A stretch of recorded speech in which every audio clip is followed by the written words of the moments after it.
नमस्कार। मैं सुधीर श्रीवास्तव ज्योतिष अनुसंधान केंद्र में आपका स्वागत करता हूं। मित्रों, आप लोगों ने मेरे चैनल को अगर अभी तक सब्सक्राइब नहीं किया है तो जल्द सब्सक्राइब करें ताकि मेरे आने वाले नए एपिसोड और वीडियोस की सबसे पहले आपको जानकारी मिल पाए। मित्रों, ज्योतिषीय परिचर्चा में आज हम बात करेंगे कुंडली में वैवाहिक सुख के लिए जिम्मेदार। वैवाहिक सुख के लिए कुंडली में हम सप्तम भाव से विचार करते हैं, तो कुंडली में वैवाहिक सुख के लिए जिम्मेदार सप्तम भाव का स्वामी अर्थात सप्तमेश अगर कुंडली के दूसरे भाव में स्थित होता है तो किस तरह के फल प्राप्त हो सकते हैं, आज इस विषय पर हम चर्चा करेंगे। मित्रों, अगर कुंडली में सप्तमेश कुंडली के दूसरे भाव में स्थित होता है तो चूंकि सप्तमें भाव से हम वैवाहिक सुख का विचार करते हैं, वैवाहिक जीवन का विचार करते हैं, लाइफ पार्टनर का विचार करते हैं, मैरिटल लाइफ में कितनी खुशियां रहेंगी, ये सब सारी चीज़ों का विचार करते हैं। दूसरे भाव से हम धन का विचार करते हैं, कुटुंब का विचार करते हैं, आँख, आपका आँख, नाक, जो हमारे मुख पे जो चीज़ें हैं, दांत, जीभ, होंठ, हमारा फेस, ये सारी चीजें हम कुंडली के दूसरे भाव से विचार करते हैं। वाणी का विचार करते हैं, धन का विचार करते हैं, कुटुंब का विचार करते हैं। तो जब कभी भी कुंडली में सप्तम भाव का स्वामी दूसरे भाव में जाता है तो जो फल प्राप्त हो सकते हैं, जो पॉसिबिलिटीज बनती है, हम उस पर बात करते हैं। सप्तम भाव का स्वामी अगर कुंडली के दूसरे भाव में गया तो प्रथम दृष्टया जो उसके जो पॉसिबिलिटीज आती हैं वो ये होती हैं कि जातक की आफ्टर मैरिज फाइनेंशियल कंडीशन में इंप्रूवमेंट हो, आर्थिक स्थिति उसकी अच्छी हो। मैरिज के बाद संभवतः उसको अपने जीवन साथी के माध्यम से, अपने लाइफ पार्टनर के माध्यम से धन आगमन के सोर्स बने। मतलब हो सकता है कि उसका लाइफ पार्टनर अर्निंग करता हो, लाइफ पार्टनर बिजनेस करता हो, मतलब लाइफ पार्टनर के माध्यम से, जीवन साथी के माध्यम से धन की आगमन होना, धन का इनकमिंग होना, धन का बढ़ जाना, मतलब आफ्टर मैरिज धन में वृद्धि होना। और सप्तम भाव से हम साझेदारी में किए गए व्यवसाय का भी विचार करते हैं, पार्टनरशिप में किए गए बिजनेस का भी विचार करते हैं। तो इसका मतलब ये भी होता है कि बिजनेस से माध्यम से पैसे आना, या फिर स्पेशली विशेषतः अगर हम कोई बिजनेस पार्टनरशिप में कर रहे हैं तो उसके माध्यम से धन आगमन होना।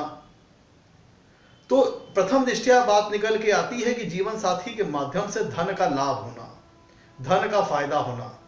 संभवतः जीवन साथी लाइफ पार्टनर अर्निंग करता हो, बिजनेस करता हो, या उसके माध्यम से किसी प्रकार हमें धन लाभ मिले। और इसका संकेत ये भी है कि आफ्टर मैरिज हमारे फाइनेंशियल कंडीशन में इंप्रूवमेंट हो। ये तो हो गया एक पक्ष की बात। अब हम सिक्के के दूसरे पहलू की ओर बात करते हैं। कुंडली में जो दूसरा भाव होता है मित्रों, वो सातवें भाव से आठवां होता है। ध्यान दीजिएगा, कुंडली का जो दूसरा भाव होता है वो सातवें भाव का आठवां है। तो सप्तमेश अगर कुंडली के दूसरे भाव में जाके स्थित होता है तो इसे वैवाहिक सुख के लिए अच्छी स्थिति नहीं मानी जाती है। क्यों? क्योंकि दूसरा भाव जो है वो सातवें भाव का आठवां है, और हम सातवें भाव से बेहद महत्वपूर्ण चीज मैरिज का विचार करते हैं, मैरिटल लाइफ का विचार करते हैं, मैरिटल ब्लेसिंग का विचार करते हैं, लाइफ पार्टनर का विचार करते हैं, वैवाहिक जीवन में कितना सुख मिलेगा इसका विचार करते हैं, बिजनेस पार्टनरशिप का विचार करते हैं। तो अगर सप्तमेश कुंडली के दूसरे भाव में जाके अगर स्थित होता है तो इस बात के वैवाहिक स्थिति के लिए तो अच्छा नहीं माना जाता है। संभावना इसमें यह है कि अगर सप्तमेश दूसरे भाव में जाकर के बहुत ज्यादा पीड़ित अवस्था में है, मान लीजिए अपनी नीच राशि में है, पाप ग्रहों के प्रभाव में है, या बैडली प्लेस्ड है वहां पे, तब डाइवोर्स तक की भी नौबत आती है। डाइवोर्स भी होते देखे गए हैं। क्यों? क्योंकि जो दूसरा भाव होता है वह सातवें भाव से आठवां होता है। तो सातवें भाव से आठवें चले जाने का मतलब क्या होता है? आठवें भाव से हम किसी का जीवन, मतलब आठवें, अगर हम ऐसे समझें, किसी चीज अगर उससे आगे आठवें भाव में चले तो उस चीज की लाइफ कितनी रहेगी, मतलब उसकी मैरिज का कंटिन्यूएशन पीरियड कितना रहेगा, इसका विचार हम करते हैं। तो चूंकि दूसरा भाव 7वें भाव से 8वां है, तो मैरिज की कंटिन्यूएशन का विचार भी हम कुंडली के दूसरे भाव से करेंगे। और अगर ऐसी स्थिति में सप्तमेश कुंडली के दूसरे भाव में जाकर के अगर स्थित होते हैं, तो इसका मतलब यह होता है कि मैरिज ब्रेक हो सकती है। अगर सप्तमेश वहां पे बुरी तरह पीड़ित है, दूसरे भाव में डाइवोर्स हो सकता है, या फिर एन केन प्रकारेण आपको वैवाहिक सुख में कमी मिले, मैरिटल लाइफ की जो मैरिटल हैप्पीनेस है उसमें कमी आ जाए। मे बी आपके अपने जीवन साथी से वैचारिक मतभेद हो, या फिर आपका जो लाइफ पार्टनर है वो आपके कुटुंब में अपने आप को एडजस्ट ना कर पा रहा हो, जिसके चलते कुटुंब में बहुत वाद विवाद की स्थिति जनरेट हो रही हो। कुछ भी पॉसिबिलिटीज हो सकती हैं कि मान लीजिए कि आप कहीं और काम कर रहे हैं, लाइफ पार्टनर कहीं आपका और किसी दूसरे शहर में काम कर रहा है, मतलब एन केन प्रकारेण वैवाहिक सुख में कमी आना चाहे वो वैचारिक मतभेद हो, चाहे मैरिटल लाइफ में लड़ाई झगड़े हो, तनाव हो, वाद विवाद हो, या फिर दोनों की जो लिविंग स्टेटस हो वो अलग अलग शहर में हो, और चाहे काम के चलते हो, या फिर चाहे सेपरेशन हो जाए और अपने मैके में जाने के रहने लग जाए, मतलब एन केन प्रकारेण किसी भी प्रकार से वैवाहिक सुख में कमी आना। क्यों? क्योंकि दूसरा भाव जो होता है वो कुंडली में 7वें भाव से 8वां होता है। यहां पे क्योंकि दूसरा भाव जो है वो 7वें भाव से 8वां है, और 8वें भाव से हम क्रॉनिक डिजीज का विचार करते हैं, मतलब जो किसी चीज का हम विचार कर रहे हैं उससे आगे 8वें भाव से हम कुंडली का जो 8वां भाव होता है उससे हम क्रॉनिक डिजीज का, लंबी चलने वाली बीमारी का विचार करते हैं। और दूसरा भाव 7वें भाव से 8वां है, तो यहाँ पे ये भी इशू आ सकता है कि जो हमारे लाइफ पार्टनर की जो हेल्थ हो उसके साथ इश्यूज हो, हेल्थ इश्यूज हो, मे भी कोई उसे गंभीर रोग वगैरह हो, कोई हेल्थ रिलेटेड इश्यूज हो, बीमारी हो, कोई डिजीज हो, किसी डिजीज से सफर कर रहा हो। क्योंकि अष्टम भाव से हम विचार करते हैं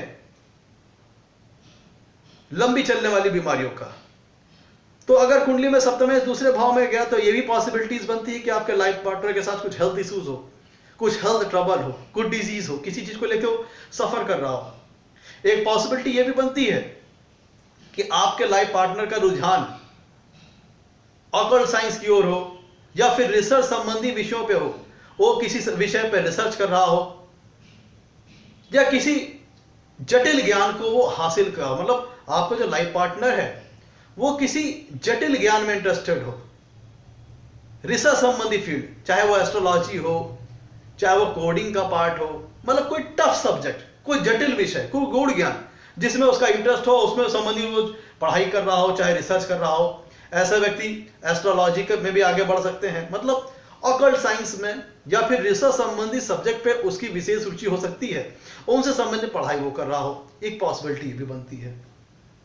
और सप्तमेश का दूसरे भाव में आना जो कि सप्तम भाव से 8वां है, तो यहां पे एक्स्ट्रा मैरिटल अफेयर्स के भी योग बन जाते हैं, क्योंकि सप्तमेश जाके दूसरे भाव में बैठा है जो कि अपने घर से 8वां है, तो वो एक्स्ट्रा मैरिटल अफेयर्स के योग भी बन जाते हैं। हो सकता है आपका जो लाइफ पार्टनर हो वो किसी ऐसे बिजनेस में हो जैसे कि इंश्योरेंस हो, मेडिकल लाइन में हो, जहां पे लाइफ संबंधित जो चीजें हो, लाइफ से संबंधित, जीवन से संबंधित, उनसे संबंधित वो काम कर रहा हो, चाहे किसी एनजीओ में, इंश्योरेंस संबंधी चीजों में, फायर डिपार्टमेंट में, मतलब ऐसा समझ लीजिए कि वो आपका जो लाइफ पार्टनर हो, वो चाहे ऑकल्ट साइंस की उसका रुझान हो, चाहे रिसर्च संबंधी विषयों को रुझान हो, या फिर वो कुछ ऐसे काम को कर रहा हो जैसे इंश्योरेंस सेक्टर, जैसे लाइफ से संबंधित चीजें हो, जैसे फायर डिपार्टमेंट्स, ये सारी चीजें होती हैं। कुंडली में अगर सप्तमे जाकर के दूसरे भाव में बैठता है तो ये भी पॉसिबिलिटीज होती है कि लाइफ जो जातक का जो लाइफ पार्टनर है उसके माध्यम से धनागमन तो हो रहा है, और हो सकता है एक पॉसिबिलिटी ये भी बनती है कि जातक जो व्यवसाय बिजनेस कर रहा हो वो बिजनेस शायद होटल या रेस्टोरेंट से भी संबंधी हो सकता है, क्योंकि हम दूसरे भाव से भोजन का भी विचार करते हैं, खान पीन संबंधी चीजों का विचार भी हम कुंडली के दूसरे भाव से करते हैं। तो इसका मतलब ये भी होता है कि जातक जो बिजनेस कर रहा हो चाहे सिंगल कर रहा हो चाहे साझेदारी में कर रहा हो, वह खान पीन संबंधी हो सकता है, रेस्टोरेंट हो सकता है, ढाबा टाइप का हो सकता है, या फिर कोई ऐसा काम कर रहा हो, कुछ ऐसा बिजनेस कर रहा हो, कुछ ऐसा कार्य कर रहा हो जहां पे उसकी वाणी का इन्वॉल्वमेंट, जहां पे उसकी वॉइस का इन्वॉल्वमेंट काफी ज्यादा हो, जहां पे उसकी वॉइस का इन्वॉल्वमेंट काफी ज्यादा हो, तो एक पॉसिबिलिटी बनती है कि इनसे संबंधित कार्य जहां तक कर रहा हो। और जैसा कि मैंने बताया, एक पॉसिबिलिटी भी बनती है कि आपका जो लाइफ पार्टनर है वो इंश्योरेंस संबंधी फील्ड, फायर सेफ्टी डिपार्टमेंट में, लाइफ संबंधी चीजें, एनजीओ में, इन सब चीजों इन चीजों संबंधित चीजों में कार्य कर रहा हो सकता है। ओवरऑल ऐसे समझिए कि अगर सप्तमेश दूसरे भाव में जाके बैठता है, तो अगर हम जातक अपने पार्ट पे देखें तो उसके लिए धन संबंधी, वेल्थ के लिए ये अच्छा है। मैरिज के बाद धन वृद्धि होगी, धन लाभ होगा, हो सकता है अपने लाइफ पार्टनर के, जीवन साथी के माध्यम धन लाभ हो। लेकिन अगर हम वैवाहिक सुख की बात करें तो ये वैवाहिक सुख के लिए ये प्लेसमेंट अच्छी नहीं है, इसमें कमी आएगी एन के इन प्रकार। और कुछ हद तक तो जब सप्तमेश बहुत ज्यादा पीड़ित हो दूसरे भाव में, तो डिवोर्स सेपरेशन तक की नौबत आ जाती है। ये सारी चीजें तब होती हैं जब कुंडली में सप्तमेश दूसरे भाव में जाके स्थित होता है। ओवरऑल ऐसे समझिए कि इसको हम वैवाहिक सुख के लिए अच्छी प्लेसमेंट नहीं मानते हैं। आज के लिए इतने ही मित्रों। अगर आपको मेरा एपिसोड पसंद आया हो तो इसे लाइक करें, हमारे चैनल को सब्सक्राइब करें। आज के लिए इतना ही मित्रों, धन्यवाद।